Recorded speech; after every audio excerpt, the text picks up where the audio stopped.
In this research, we demonstrate the self-haptics interface that provides haptic feedback on soft, deformable objects. The human body can act as haptic props in virtual reality. This approach, called self-haptics, allows body parts to serve as interactive interfaces, providing haptic feedback. Previous self-haptics studies focused on using the hand as a static prop or emphasized interaction and function. In our work, we explore a broader range of haptic expressions and interactions within the self-haptics. Extending the concept of self-haptics, we introduce SkinHaptics. SkinHaptics enables more immersive haptic interactions by supporting different levels of softness, a wider range of softness differences, and reducing the perception of self-touch sensations. We defined a design space for SkinHaptics. We chose a non-dominant hand as SkinHaptics body parts and 3 contact points based on their distinct musculoskeletal structures. Contact points 1, 2, and 3 are located at the first dorsal interosseous, the second metacarpal bone, and the abductor pollicis brevis. These contact points are paired with easy-to-hold and socially acceptable one-handed gestures. These gestures include stake doneness gestures, number gestures, common gestures, and thumb tilt. SkinHaptics has 3 haptic feedback types. First, SkinHaptics can use the hand as a passive prop, providing static feedback each contact point while allowing changes in pose or contact for interacting with other objects. Hand-worn items like watches, rings, and gloves can add extra haptic properties. This method allows for adjusting haptic feedback for different virtual objects by using multiple contact points while keeping the hand in a fixed pose. Second, SkinHaptics can provide passive dynamic haptic feedback. Users can change hand poses while maintaining contact for dynamic feedback. Third, we introduce a pose constraint mechanism to enable programmable interactions. Pose constraints can be applied using robots like exoskeletons or kinesthetic haptic gloves. We designed hand-object representations that can either reduce or enhance the sense of embodiment.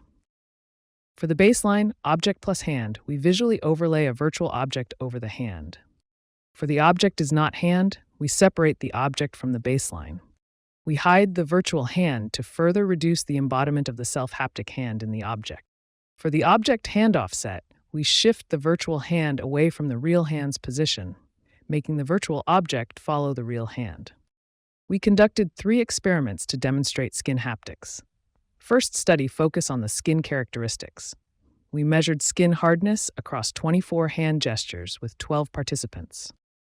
Skin hardness ranged from 15.12 to 67.68 on the Shore Hardness OO scale.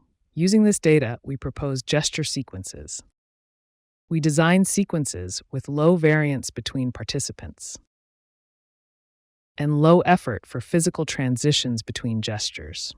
The second study examined how well participants could detect differences in hardness. Using a constant stimuli method, we asked 20 participants which stimulus felt harder. As a result, the JND and the Weber fraction were 3.10 and 0.124 respectively. In summary, hand skin hardness mainly ranged between 15 and 35 on the Shore Hardness scale, with 6 distinguishable levels within that range. The third study examined the effect of visual hand-object representation. It had 2 phases: haptic experience based on prop types in Phase 1 and visual representations in Phase 2. Full details are described in our paper. For haptic sensation, real feedback scored the highest, followed by self-haptics and air feedback. The baseline reached an upper bound of 74%. In Phase 2, the object alone provided the best haptic experience, followed by object hand offset, object plus hand, and object is not hand. 75% of participants preferred the 2 conditions with low left-hand ownership. Our findings suggest that the sense of location and body ownership play critical roles in perceiving softness during self-haptic interactions. The level of left-hand ownership and sense of location affected the haptic experience differently across the representations.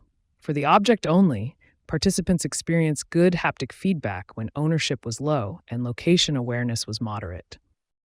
For object plus hand, on the other hand, a high sense of both location and left-hand ownership resulted in a favorable haptic experience. Object with hand offset, participants reported a satisfying haptic experience when location awareness was high but left hand ownership was low. This study identifies the key factors that shape users' self-haptic experiences. SkinHaptics offers an effective, cost-efficient, and flexible way to provide haptic feedback for soft, deformable objects.